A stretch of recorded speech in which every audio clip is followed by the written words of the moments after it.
পশ্চিমবঙ্গের রাজনীতিতে এখন একটা বিষয় নিয়ে তুমুল চর্চা চলছে, আর সেটা হলো মহিলা ভোটারদের সমর্থন। তো আজকের এই পর্বে আমরা ঠিক এই লড়াইটারই গভীরে যাব, দেখব এর পেছনের আসল কারণগুলো ঠিক কি কি।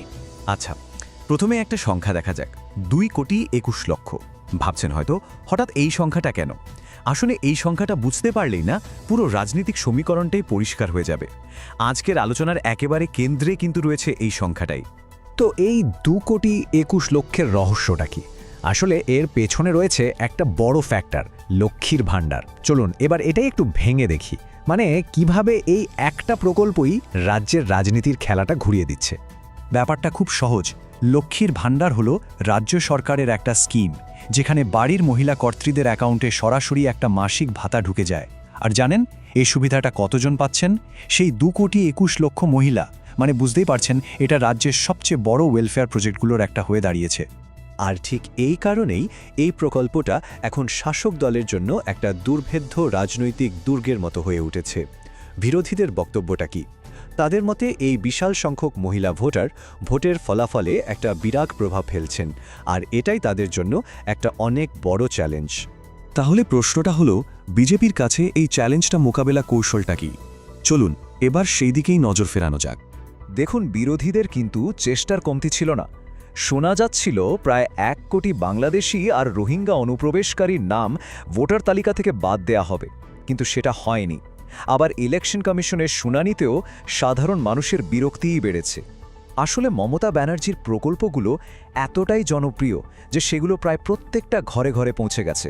আর এই সব কিছুর মধ্যে বিজেপির সামনে সবচেয়ে বড় বাধা হয়ে দাঁড়িয়েছে ওই একটাই জিনিস, লক্ষ্মীর ভাণ্ডার। তো যখন একের পর এক কৌশল ব্যর্থ হচ্ছে, তখন বিজেপির এক সদস্যের কাছ থেকে এমন একটা মন্তব্য এলো, জানিয়ে তোলপাড় শুরু হয়ে গেল। এটা কি তাহলে একটা মরিয়া চাল?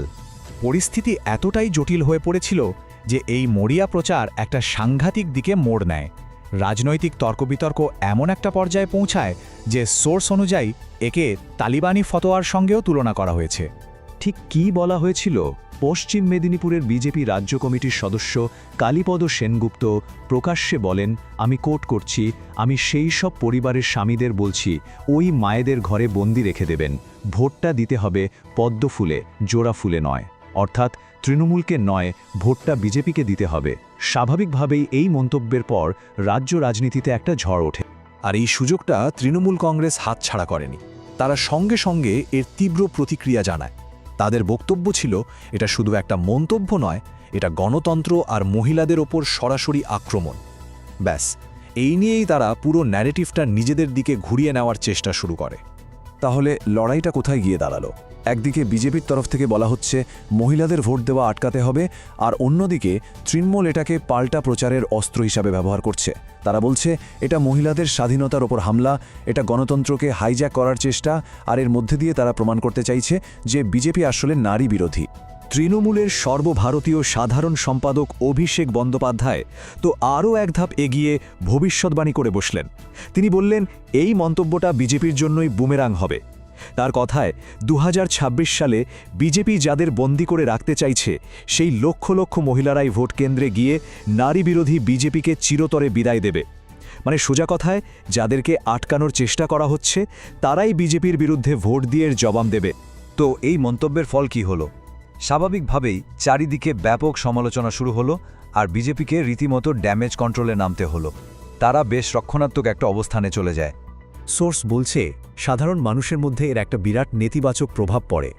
অনেকেই বিজেপিকে নারী বিরোধী বলে দাগিয়ে দেয়, আর এর ফলে দল একটা বড়সড় পাবলিক রিলেশনস ক্রাইসিসের মধ্যে পড়ে যায়। এই অবস্থায় দলের টপ লিডারশিপ কিন্তু তাড়াতাড়ি গা বাঁচানোর চেষ্টা করে। তারা ওই মন্তব্য এবং যিনি মন্তব্য করেছেন দুজনের থেকেই দূরত্ব তৈরি করার চেষ্টা শুরু করে। যেমন কেন্দ্রীয় মন্ত্রী আর বিজেপি নেতা সুকান্ত মজুমদার সরাসরি বলে দেন, যিনি ওই মন্তব্য করেছেন তাকে আমি চিনি না। শুধু কেন্দ্রীয় নেতৃত্বই নয়, স্থানীয় নেতারাও ড্যামেজ কন্ট্রোলে নামেন।